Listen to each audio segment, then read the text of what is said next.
Shalom dan selamat pagi jemaat yang dikasihi oleh Tuhan. Kita bertemu dalam ibadah online tanggal 21 Februari tahun 2021.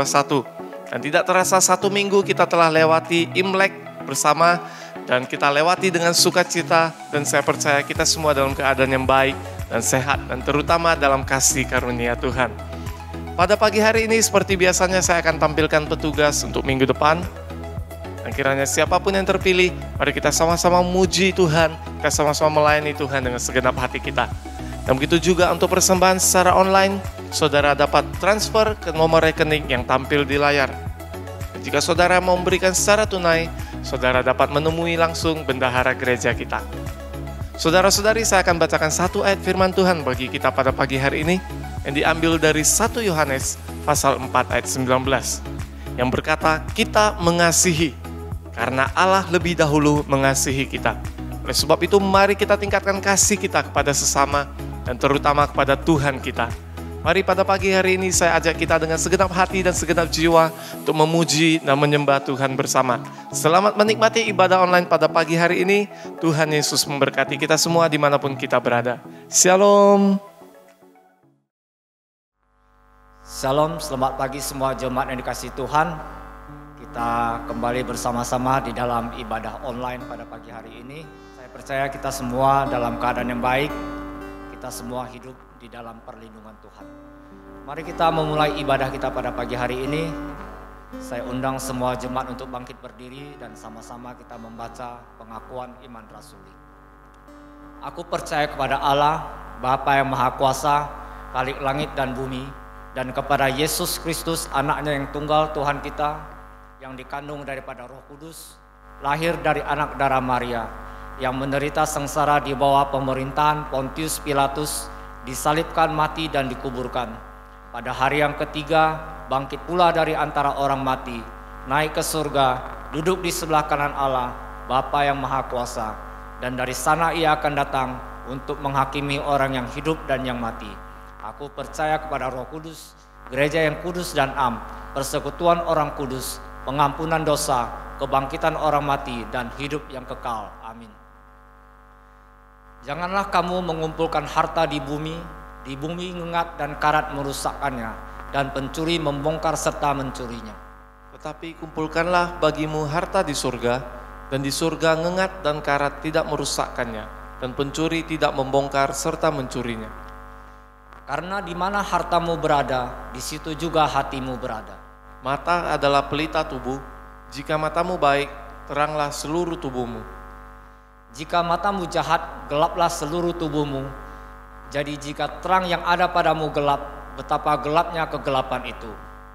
Tak seorang pun dapat mengabdi kepada dua tuan, karena jika demikian, ia akan membenci yang seorang dan mengasihi yang lain. Atau ia akan setia kepada yang seorang dan tidak mengindahkan yang lain. Kamu tidak dapat mengabdi kepada Allah dan kepada Mammon. Amin.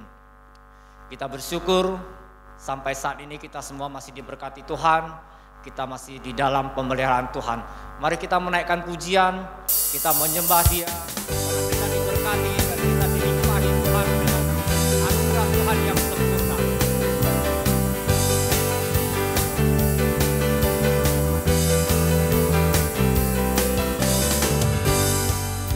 Setiamu nyata bagiku,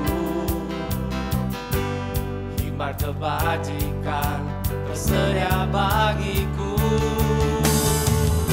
Kau Allah sanggup limpahkan segalanya, dan anugerahnya sangat besar bagiku.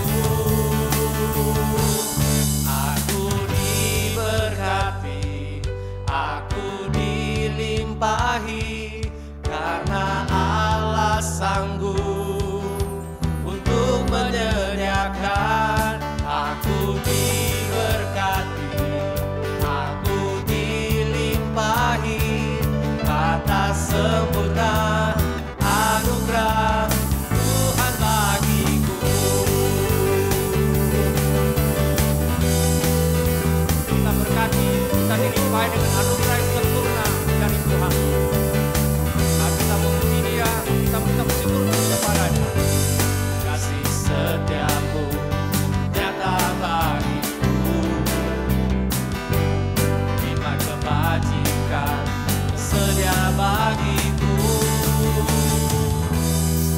Allah sanggup limpahkan segalanya, dan anugerahnya sangat besar bagiku.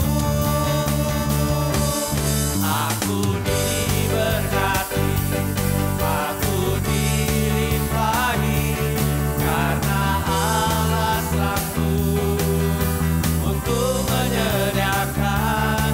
Aku diberkati, aku dilimpahi, atas sempurna anugerah Tuhan bagiku.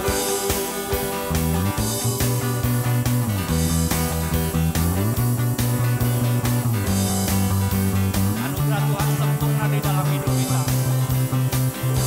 Allah sanggup melimpahkan kuasa-Nya bagi kita. Anugerah Tuhan sangat besar di dalam hidup kita.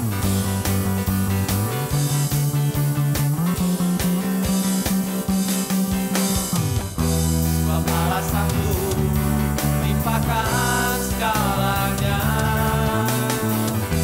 dan anugerahnya sangat besar bagiku.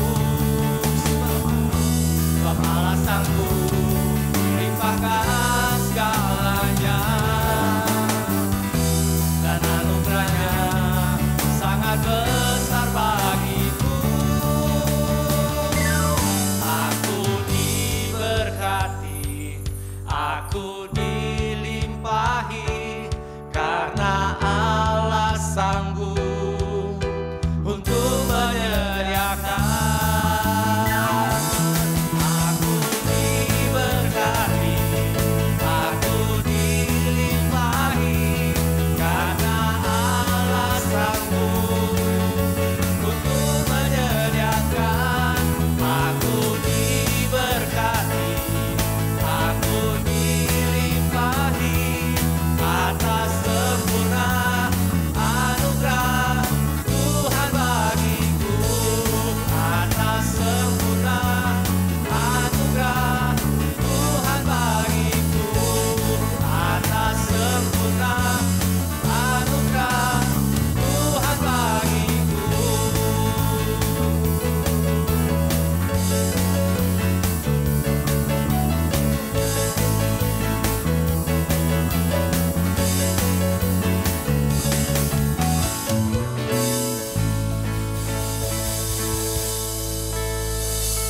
Kami percaya Tuhan, Engkau sanggup menyediakan apa yang kami butuhkan. Bahkan apa yang tidak pernah kami lihat, kami dengar. Apa yang tidak pernah kami pikirkan. Apa yang tidak pernah timbul di dalam hati kami. Engkau sediakan bagi kami Tuhan. Kami diberkati, kami dilimpahi dengan anugerah yang sempurna dari Engkau Tuhan. Ketika kami melihat hidup kami lebih dalam lagi Tuhan, kami terkagum akan kuasa-Mu, karya-Mu yang nyata di dalam hidup kami.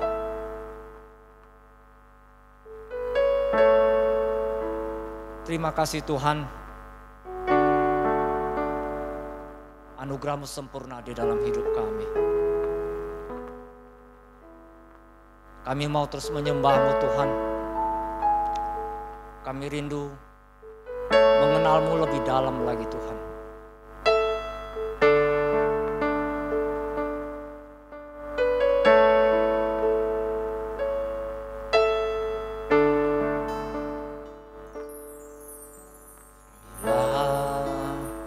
Buka mataku dan lihat wajah-Mu,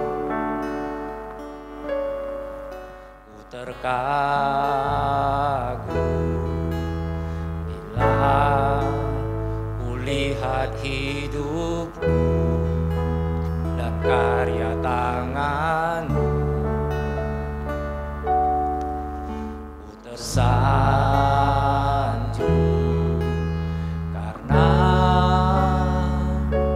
semua yang baik dalam hidupku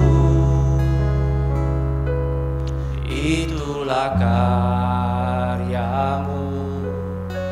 Kau beri kesempatan yang baru, dan ku ingin mengenalmu Tuhan, lebih dalam dari semua yang ku kenal. Tiada kasih yang melebihimu, ku ada untuk menjadi penyembahmu.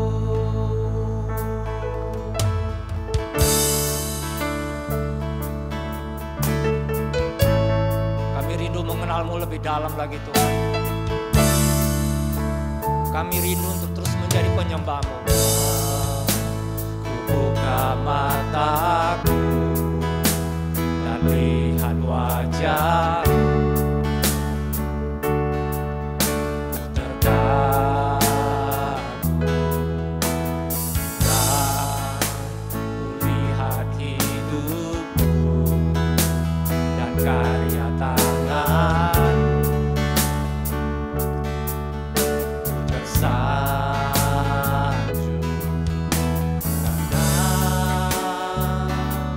Semua yang baik dalam hidupku,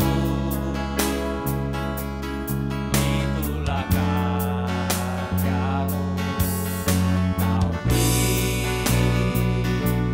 kesempatan yang baru, dan ku ingin mengenalmu Tuhan, lebih dalam dari semua yang ku kenal.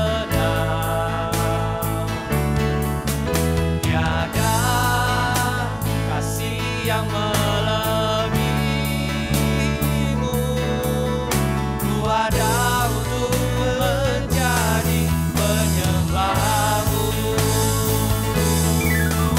dan ku ingin mengenalmu Tuhan, lebih dalam dari semua yang ku kenal. Tiada kasih yang melebihimu, ku ada untuk menjadi penyembahmu, dan ku ingin mengenalmu Tuhan, lebih dalam dari semua yang ku kenal. Tiada kasih yang melebihimu, ku ada untuk menjadi penyembahmu, dan ku ingin mengenalmu Tuhan, lebih dalam dari semua yang ku kenal. Tiada kasih yang melebihimu, ku ada untuk menjadi penyembahmu,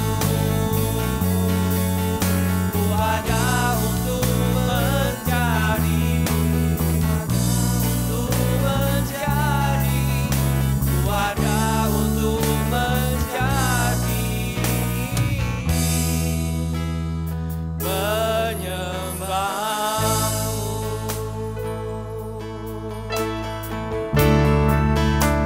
Tiada satu kasih pun yang melebihi kasih-Mu Tuhan. Kami ingin mengenal-Mu lebih dalam lagi. Kami ingin menjadi penyembah-Mu yang setia. Kami ingin setia sampai akhir hidup kami Tuhan. Tetapi di dalam kekurangan dan keterbatasan kami Tuhan,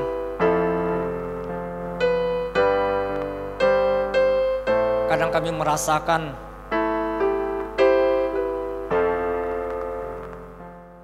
sangat jauh darimu Tuhan. Apalagi ketika kami di dalam pergumulan, dalam persoalan yang berat Tuhan. Seakan-akan tidak ada harapan lagi. Semua pintu tertutup bagi kami Tuhan. Karena dari itu Tuhan, lingkupilah hidup kami. Naungilah hidup kami dengan kuasa-Mu Tuhan. Karena hanya di dalam Engkau kami kuat, kami tenang,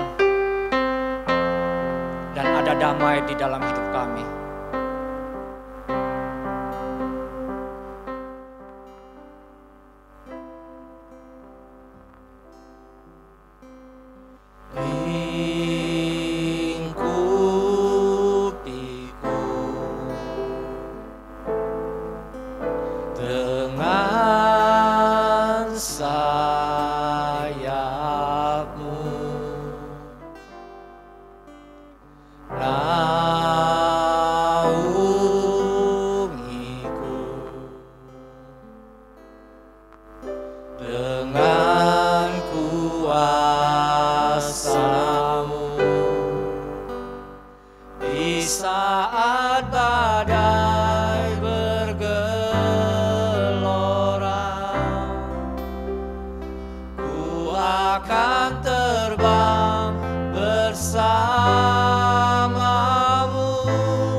akan terbang bersamamu. Bapa kau Raja atas semesta, ku tenang sebab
Shalom Bapak Ibu Saudara-saudari yang terkasih dalam Yesus Kristus.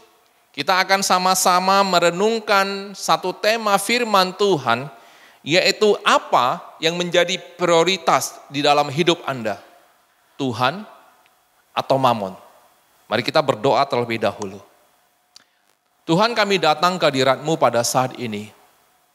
Kami mau serahkan setiap di antara kami ke dalam tangan Tuhan.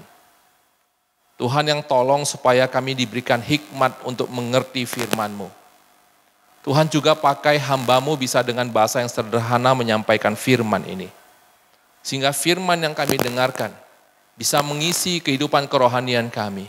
Dan juga firman ini bisa mengubah kehidupan kami. Kami hanya mau serahkan waktu ini ke dalam tangan-Mu. Di dalam nama Tuhan Yesus Kristus kami berdoa. Amin. Bapak Ibu Saudara-saudari, mari kita membuka Alkitab kita yang diambil dari Matius pasal yang ke-6 ayat 19 sampai yang ke-24. Matius pasal yang ke-6 ayat 19 sampai yang ke-24. Demikian bunyi firman Tuhan. Janganlah kamu mengumpulkan harta di bumi ngengat dan karat merusakkannya dan pencuri membongkar serta mencurinya. Tetapi kumpulkanlah bagimu harta di surga. Di surga ngengat dan karat tidak merusaknya, dan pencuri tidak membongkar serta mencurinya. Karena di mana hartamu berada, di situ juga hatimu berada. Mata adalah pelita tubuh. Jika matamu baik, teranglah seluruh tubuhmu. Jika matamu jahat, gelaplah seluruh tubuhmu. Jadi jika terang yang ada padamu gelap, betapa gelapnya kegelapan itu. Tak seorang pun dapat mengabdi kepada dua tuan. Karena jika demikian, ia akan membenci yang seorang dan mengasihi yang lain. Atau ia akan setia kepada yang seorang dan tidak mengindahkan yang lain.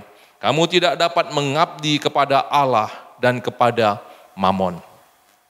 Bapak, Ibu, Saudara-saudari, ada satu pepatah Tionghoa yang mengatakan demikian. Dalam bahasa Mandarinnya kalau dibaca Jiao Ta Liang Zi Chuan. Kalau di dalam bahasa Hokkien ini sudah sering kita dengar Bapak Ibu Saudara-saudari. Bahasa Hokkiennya itu mengatakan kata no kai chun ataupun no jiak chun begitu ya. Secara hurufiah Bapak Ibu Saudara-saudari, arti daripada pepatah ini adalah kaki yang menginjak kepada dua buah perahu.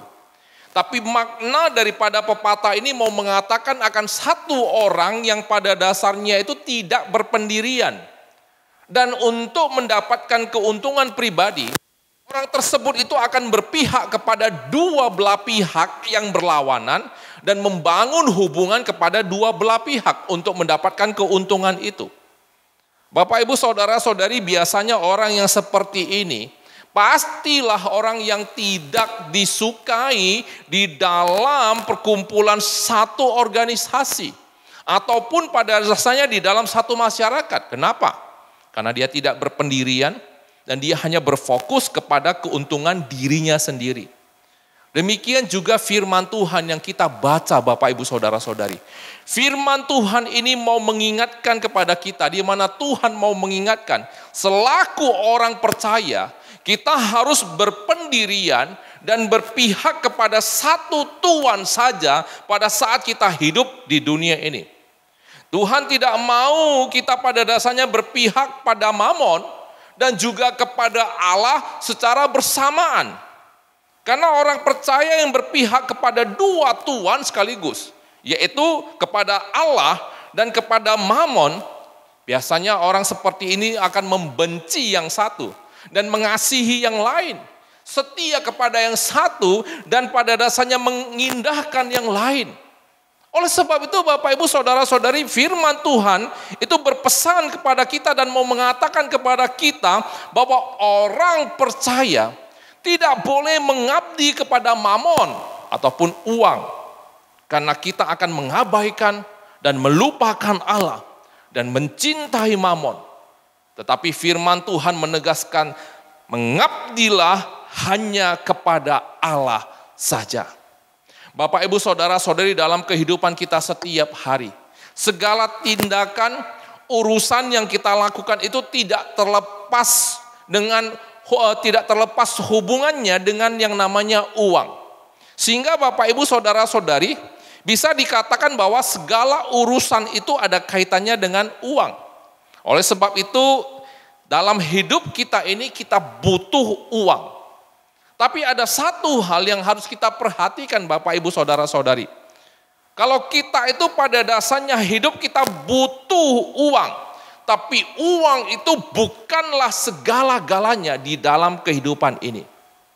Bapak Ibu, di dalam kehidupan orang Tionghoa itu sangat memandang penting sekali kepada yang namanya uang ataupun materi Bapak Ibu. Sehingga Bapak Ibu saudara-saudari ada pepatah Tionghoa yang lain itu yang mengatakan demikian.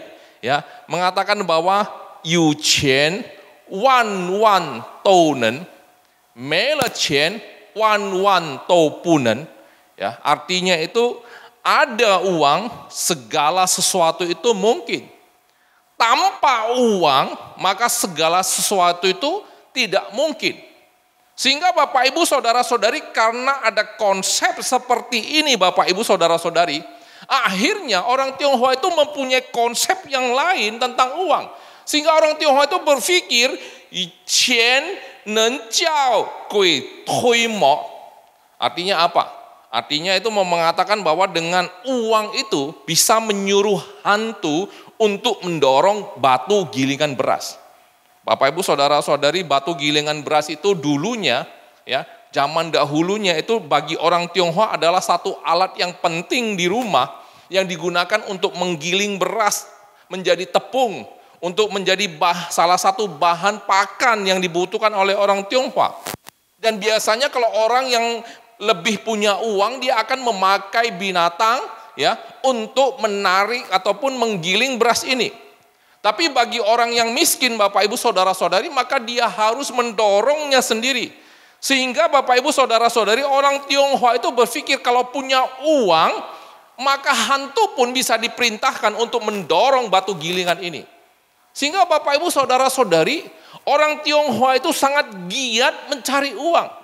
Karena mereka berpikir bahwa wan tou nen, ya, dengan uang segala sesuatu itu adalah mungkin. Tapi Bapak Ibu saudara-saudari, konsep seperti ini bukan hanya ada pada orang Tionghoa. Tapi ini ada pada seluruh orang yang ada di dunia ini Bapak Ibu. Baik dia itu suku apapun, dia itu bangsa apapun punya konsep yang sama. Dan bahkan Bapak Ibu saudara-saudari, konsep seperti ini itu membuat setiap orang yang ada di dunia ini jatuh pada satu fenomena, yaitu mencintai uang. Tidak terkecuali di dalamnya adalah orang-orang yang percaya kepada Yesus. Bapak Ibu saudara-saudari, satu realita dan kebenaran yang harus kita ketahui bahwa mempunyai uang itu tidak berdosa Bapak Ibu. Menjadi kaya dengan keringat dan darah dan usaha kita bukanlah dosa. Tapi jangan sampai kita itu jatuh cinta pada uang. Maka uang ini akan menjadi sumber dari segala yang jahat. Membuat kita itu menyimpang dari iman dan berdosa Bapak Ibu saudara-saudari. Sehingga melalui firman Tuhan Yesus mau mengingatkan kepada orang-orang percaya. Dan juga menegur orang-orang Yahudi pada saat itu dengan mengatakan bahwa kamu tidak dapat mengabdi kepada Mamon. Bapak Ibu saudara-saudari, mengabdi di dalam bahasa aslinya itu diterjemahkan menjadi diperbudak ataupun menjadi hamba.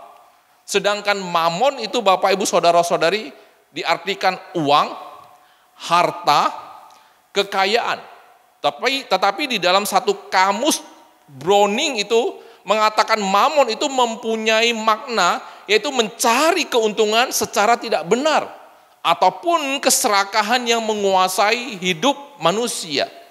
Di mana pada saat itu Bapak Ibu saudara-saudari, Yesus memang benar dia itu menegur orang Yahudi yang pada saat itu sangat mencintai uang. Di mana para imam Israel itu banyak mengumpulkan uang dengan mengatasnamakan ibadah, mengatasnamakan persembahan untuk rumah Tuhan. Dan mereka memakai uang Bapak Ibu Saudara-saudari untuk mempengaruhi khalayak ramai agar mereka itu sepakat untuk menyalibkan Yesus. Mereka itu sangat suka sekali mandi uang. Mungkin Bapak Ibu bingung, gimana mandi uang kalau kita mandi susu begitu ya. Tapi uang itu ya dijadikan satu alat untuk pada dasarnya dinikmati dengan mandi uang. Tentunya tidak basah Bapak Ibu Saudara-saudari, berhamburan uang. Dan Bapak Ibu Saudara-saudari, mereka pada dasarnya menjadi kekasih daripada uang. Dan untuk uang Bapak Ibu Saudara-saudari, mereka menolak Yesus yang adalah Mesias, Juru Selamat manusia. Dan untuk uang Bapak Ibu Saudara-saudari, mata mereka itu dibutakan akan kuasa kemesiasan daripada Yesus. Dan untuk uang Bapak Ibu Saudara-saudari, telinga mereka menjadi tuli akan kabar baik kerajaan surga. Hati mereka dikeraskan dan menjadi jahat. Dan tujuan hidup mereka itu hanyalah uang. Tidaklah heran Bapak Ibu Saudara-saudari, Paulus juga di dalam surat 1 Timotius, dia itu mengatakan dan mengingatkan Timotius dan juga orang percaya perihal uang. Di mana dalam 1 Timotius 6 ayat 10 dikatakan demikian. Karena akar segala kejahatan ialah cinta uang. Sebab oleh memburu uanglah beberapa orang telah menyimpang dari iman dan menyiksa dirinya dengan berbagai-bagai duka. Bapak Ibu Saudara-saudari, kebenaran akan firman ini itu bisa kita lihat pada murid Yesus yang bernama Yudas Iskariot. Karena cinta uang Bapak Ibu Saudara-saudari, dia rela untuk mengkhianati gurunya dan juga adalah Tuhannya Bapak Ibu Saudara-saudari. Hanya dengan harga 30 keping perak. Seharga seorang budak Bapak Ibu Saudara-saudari. Bapak Ibu Saudara-saudari, daya tarik daripada uang itu sangat besar pengaruhnya di dalam hidup. Dia bisa membuat pengikutnya itu menjadi seorang yang terhormat dengan cara membeli kehormatan. Dan juga Bapak Ibu Saudara-saudari, sudah banyak orang yang dihantarnya ke singgasana kekuasaan oleh tuan uang ini. Apapun yang mereka pada dasarnya inginkan Bapak Ibu Saudara-saudari, mereka bisa beli. Termasuk di dalamnya imitasi cinta, kebenaran, keadilan, dan semua yang mereka inginkan, mereka bisa beli. Tidak heran Bapak Ibu Saudara-saudari, banyak orang, termasuk orang percaya, itu pada dasarnya berpaling dari Allah untuk uang. Oleh sebab itu Bapak Ibu Saudara-saudari, kita harus ingat, saat kita jatuh cinta pada uang, maka disitulah hati dan pikiran kita itu akan berfokus pada uang. Sehingga di dalam ayat ke-21, di situ Yesus mengatakan kepada kita apa? Di situ dikatakan karena di mana hatimu berada, karena di mana hartamu berada, disitulah hatimu berada. Saya kasih contoh ya Bapak Ibu Saudara-saudari ya. Bapak Ibu Saudara-saudari, saat sekarang ini banyak handphone canggih bermunculan, ya. Dan handphone canggih ini harganya di atas 12, ya, bisa mencapai sampai 25 juta Bapak Ibu Saudara-saudari. Mungkin Anda mempunyai handphone ini Bapak Ibu. Dan Bapak Ibu Saudara-saudari, pada saat Anda punya handphone ini, saya percaya pada saat Anda pertama sekali memilikinya, yang Anda pikirkan adalah bagaimana melindunginya supaya itu kalau terbentur tidak penyot, kalau jatuh itu pada dasarnya tidaklah ya cacat dan lain-lainnya. Maka kita rela mengeluarkan uang yang bahkan bisa 500.000, 600.000 untuk membeli casing anti-band. Jadi kalau nggak sengaja jatuh, nggak sengaja terbentur Bapak Ibu Saudara-saudari, tidak rusak kali ya. Kemudian kita akan membeli anti goresnya yang pada dasarnya harganya 200-an ribu, 300-an ribu. Dan pada saat kita memakai handphone ini, kita perlakukan dengan baik, lembut, kita rawat dengan baik. Supaya apa? Supaya bisa awet Bapak Ibu Saudara-saudari, karena harganya mahal. Tapi Bapak Ibu Saudara-saudari, kalau Anda memiliki handphone ini, ya, Ini tipe apa ini? Kalau nggak salah Nokia 3310 begitu ya. Kalau Anda mempunyai handphone ini, murah, biasa-biasa saja, numpang tanya. Pada saat sekarang ini apakah Anda akan memperlakukan dia dengan perlakuan yang sama dengan handphone yang di harga 12 juta sampai 20 juta? Saya pikir tidak, Bapak Ibu Saudara-saudari. Kenapa? Karena itu handphone murah. Jadi Bapak Ibu Saudara-saudari, dari contoh sederhana ini Bapak Ibu Saudara-saudari, ya, dari contoh sederhana ini, disinilah kita bisa melihat ungkapan Yesus yang mau mengatakan kepada kita, di mana hartamu berada, di situ hatimu berada. Di saat nilai dari satu benda itu lebih mahal Bapak Ibu Saudara-saudari, kita akan menaruh perhatian lebih kepada benda tersebut. Dan disitulah kita harus berhati-hati. Karena di situ sudah mulai fenomena awal di mana kita jatuh cinta kepada uang dan juga materi. Bapak Ibu, saya pernah baca satu surat kabar online, ya. Dan ini surat kabar online di dalam liputan 6 itu sudah lama sekali sebenarnya saya baca. Itu di tanggal 17 Maret 2020 terbitnya. Di mana di saat itu memang awal mula corona itu sudah merebak ke seluruh dunia. Dan di dalam berita ini dikatakan apa Bapak Ibu Saudara-saudari? Dalam berita ini dikatakan di dalam 1 bulan ada 20 orang kaya dunia hilang duitnya ataupun bangkrut sebesar 4,248 triliun. Bapak Ibu Saudara-saudari, kalau dilihat angka ini Bapak Ibu, ya, mungkin saya nggak akan pernah punya seumur hidup angka sebanyak ini Bapak Ibu. Dan juga kalau untuk menulis nolnya juga mungkin saya akan sedikit bingung Bapak Ibu Saudara-saudari saking banyaknya. Dan Bapak Ibu Saudara-saudari di sini kita melihat di dalam 1 bulan semuanya itu lenyap. Dan hal ini Bapak Ibu Saudara-saudari mau membuktikan satu kebenaran firman Tuhan yang dikatakan oleh Yesus. Di mana Yesus mengatakan apa Bapak Ibu Saudara-saudari? Yesus mengingatkan kita supaya kita itu jangan mengumpulkan harta di bumi. Karena di bumi ngengat dan karat merusaknya, dan pencuri membongkar serta mencurinya. Tapi kumpulkanlah bagimu harta di surga. Di surga ngengat dan karat tidak merusaknya dan pencuri tidak membongkarnya serta mencurinya. Bapak Ibu Saudara-saudari, dari contoh nyata ini kita bisa melihat bahwa harta di dunia itu tidak bisa kita genggam. Bukan satu jaminan akan kenyamanan hidup kita di dunia. Banyak hal yang tidak terduga Bapak Ibu Saudara-saudari yang bisa terjadi, yang merebut semuanya ini dari hidup kita. Baik itu bencana, baik itu kejahatan manusia, baik itu proses kerusakan alam yang dikatakan Alkitab ngengat dan karat, atau juga maut Bapak Ibu Saudara-saudari yang akan membuat itu terpisah dari diri kita. Seperti contoh perumpamaan yang dikatakan oleh Yesus di dalam Alkitab tentang orang kaya yang bodoh. Perumpamaan ini ditulis di dalam Lukas 12 ayat 13 sampai 21.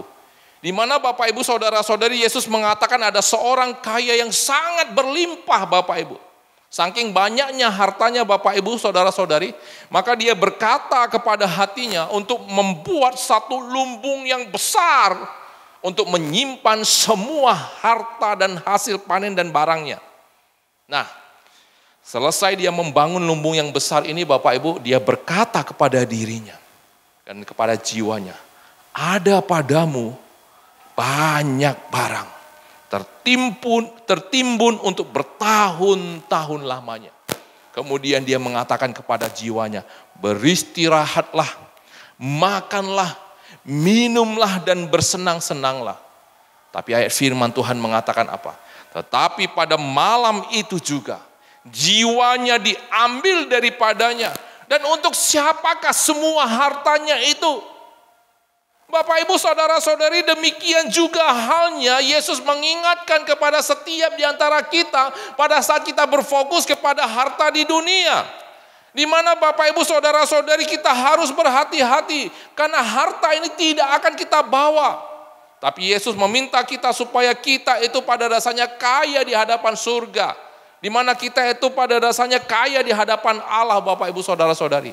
Bapak Ibu Saudara-saudari, di dalam kehidupan kita setiap hari, terkadang sulit terlihat jelas antara kita itu cinta uang dengan cinta Tuhan. Apalagi Bapak Ibu, kalau kita itu adalah orang-orang yang aktif di dalam pelayanan gereja. Di dalam semua acara gereja Bapak Ibu saudara-saudari. Di luar kita bisa nampak rohani. Dan juga Bapak Ibu saudara-saudari, di dalam hanya kita yang tahu. Tuhan yang tahu dan juga iblis yang tahu. Tapi Bapak Ibu saudara-saudari, kita harus senantiasa mengevaluasi akan diri kita. Sesungguhnya apa yang menjadi prioritas di dalam hidup kita? Adakah itu mamon atau itu pada dasarnya adalah Tuhan? Di saat-saat pandemi sekarang ini Bapak Ibu saudara-saudari, di sini kita bisa melihat, adakah kita menaruh perhatian kita itu lebih banyak kepada Tuhan atau kita menaruhnya kepada usaha kita? Adakah di masa-masa pandemi ini Bapak Ibu saudara-saudari, kita itu senantiasa mengabaikan kebaktian, senantiasa mengabaikan acara-acara daripada online yang disediakan oleh gereja, tapi kita tidak pernah mengabaikan usaha kita? Adakah kita itu pada dasarnya berpikir, masa pandemi, enggak usah pelayanan dululah. Tapi di dalam usaha kita, kita senantiasa tekun dalam melakukannya. Atau Bapak Ibu saudara-saudari, kita sekarang ini sedang melayani. Sembari melayani Bapak Ibu saudara-saudari, kita mencari celah di mana kita itu bisa mencari keuntungan dalam pelayanan kita di gereja. Melayani dengan embel-embel bahwa di belakang kita memperkaya diri dengan mendapatkan proyek ataupun hal-hal yang bisa kita lakukan di gereja dengan mendapatkan keuntungan di dalamnya. Bapak Ibu saudara-saudari, jika di dalam keadaan seperti ini, maka sekarang Anda dan saya itu sedang berada pada satu fenomena di mana kita sedang jatuh cinta pada uang, Bapak Ibu saudara-saudari. Kita sudah berprioritas pada uang, bukan Tuhan. Bapak Ibu saudara-saudari, pada saat kita percaya kepada Yesus, Yesus itu pada dasarnya tidak menjanjikan kepada kita kekayaan. Dia tidak akan menjatuhkan uang atau kekayaan dari langit, Bapak Ibu saudara-saudari. Tapi Bapak Ibu saudara-saudari, Yesus bisa memelihara kita dengan mengirim burung gagak. Yesus bisa dari mulut ikan itu terdapat uang koin. Dimana kalau kita tahu kisah, dimana pemungut cukai bait Allah datang kepada Petrus dan menagih cukai untuk Petrus dan juga untuk Yesus secara pribadi. Kemudian Yesus memintanya untuk memancing ikan dan di dalam mulut ikan itu terdapat 4 dirham, Bapak Ibu saudara-saudari, untuk membayar pajak itu. Bapak Ibu, Tuhan tidak akan membiarkan kita kekurangan. Dia akan memenuhi segala kebutuhan kita. Yang terpenting firman Tuhan mengingatkan kepada kita apa, Bapak Ibu? Carilah dahulu kerajaan Allah dan kebenarannya. Maka semuanya itu adalah kebutuhan kita itu akan ditambahkan kepadamu, Bapak Ibu saudara-saudari. Tuhan tidak akan meninggalkan orang percaya. Tapi dalam firman-Nya dikatakan bahwa pemazmur melihat dari sejak dia muda sampai tua, tidak pernah dilihatnya orang benar itu ditinggalkan. Dan tidak pernah dilihatnya anak cucu orang benar itu meminta-minta roti. Bapak Ibu saudara-saudari, sebagai satu penutup dan kesimpulan firman Tuhan. Di masa-masa Imlek ini Bapak Ibu saudara-saudari, walaupun kita itu tidak merayakannya seperti biasa begitu ya. Kita hanya mengunjungi orang yang paling dekat, hanya papa mama paling tidak begitu. Di masa-masa Imlek ini Bapak Ibu saudara-saudari, walaupun tidak merayakan, hati saya itu berpikir bahwa saya itu harus tetap menyediakan uang untuk memberikan angpau kepada anak saya, kepada orang tua saya, kepada mertua saya, sembari Bapak Ibu mengecek jumlah angka yang ada di dalam rekening bank. Tapi Bapak Ibu saudara-saudari, jujur saya katakan, tahukah Anda apa yang terjadi pada saat saya berpikir seperti itu? Sore hari Bapak Ibu saudara-saudari, tentunya ini peristiwa 2 atau 3 hari sebelum Imlek ya. Sore harinya saya menerima satu WA. Di mana di WA itu ada seorang anak Tuhan yang Memang sudah saya kenal lama, tapi kami juga sudah jarang berkomunikasi dan juga jarang untuk berinteraksi satu dengan yang lainnya di dalam 2-3 tahun ini. Ya. Dan dia menyuruh saya untuk mengecek rekening saya. Dan dia katakan, Boksu, coba cek rekening, saya ada transfer uang 2 juta rupiah. Bapak Ibu Saudara-saudari, pada saat saya melihat WA ini, alangkah surprise-nya saya, dan di dalam hati saya mengatakan, wow, luar biasa sekali Tuhan. Tuhan tahu apa yang menjadi satu pemikiran dan juga mungkin sedikit kegelisahan saya Bapak Ibu. Di mana Tuhan memberkati dengan cara yang pada saya tidak terfikir oleh saya. Bahkan orang yang mungkin juga sudah lama tidak berkomunikasi dengan saya. Bapak Ibu Saudara-saudari, saat kita berfokus pada mamon, maka kita akan meninggalkan Allah. Dan kita akan bersusah payah untuk mengejar dan memperolehnya. Bahkan akan membawa begitu banyak kesulitan di dalam kehidupan kita, bahkan penderitaan. Tapi saat kita berfokus kepada Tuhan Bapak Ibu Saudara-saudari, Dia tidak akan pernah meninggalkan kita. Dan Dia tidak akan pernah melupakan kita. Oleh sebab itu Bapak Ibu Saudara-saudari, kita berfokus pada hal apa? Apa yang menjadi prioritas hidupmu? Adakah Tuhan atau itu mamon? Kiranya firman Tuhan yang menolong kita. Mari kita berdoa. Tuhan, terima kasih untuk firman-Mu. Firman ini mengingatkan dan menegur kepada setiap di antara kami. Kalau kami harus berfokus hanya kepada Tuhan saja. Tuhan, tolong kami. Kalau selama ini kami hampir menyimpang daripada Engkau. Kami berfokus kepada materi, uang, keuntungan, dan bahkan membuat kami sering untuk mengabaikan Engkau. Tapi pada malam hari ini kami ditegur. Dan kami mau diubahkan Tuhan. Karena kami tahu bahwa ketika kami percaya kepada Engkau, Kau tidak akan pernah meninggalkan kami. Kau senantiasa akan menjaga hidup kami. Kau akan membuat hidup kami berlimpah Tuhan. Terima kasih Tuhan, ini doa kami. Di dalam nama Tuhan Yesus Kristus kami berdoa. Amin.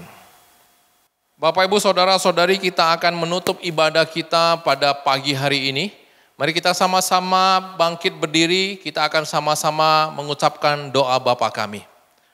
我们在天上的父，愿人都尊父的名为圣，愿父的国降临，愿父的旨意行在地上，如同行在天上。我们日用的饮食今日赐给我们，赦免我们的罪，如同我们赦免的罪我们的人，不叫我们一见试探，拯救我们脱离凶恶。因为国度、权柄、荣耀，全是父的，直到永远。阿门。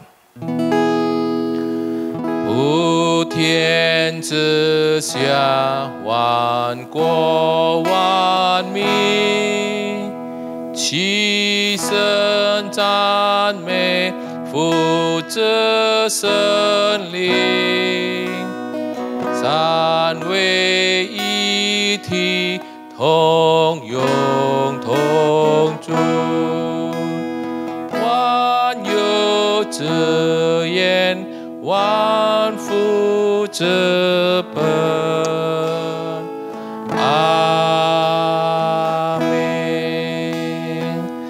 Mari kita sama-sama menerima berkat yang berasal daripada Tuhan saja.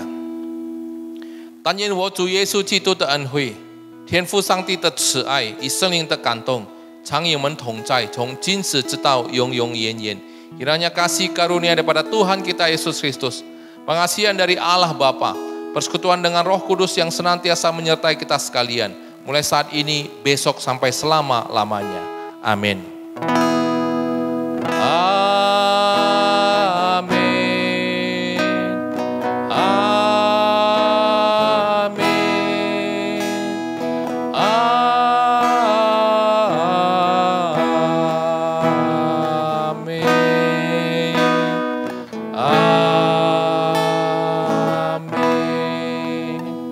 Silakan duduk Bapak Ibu Saudara-saudari saat teduh.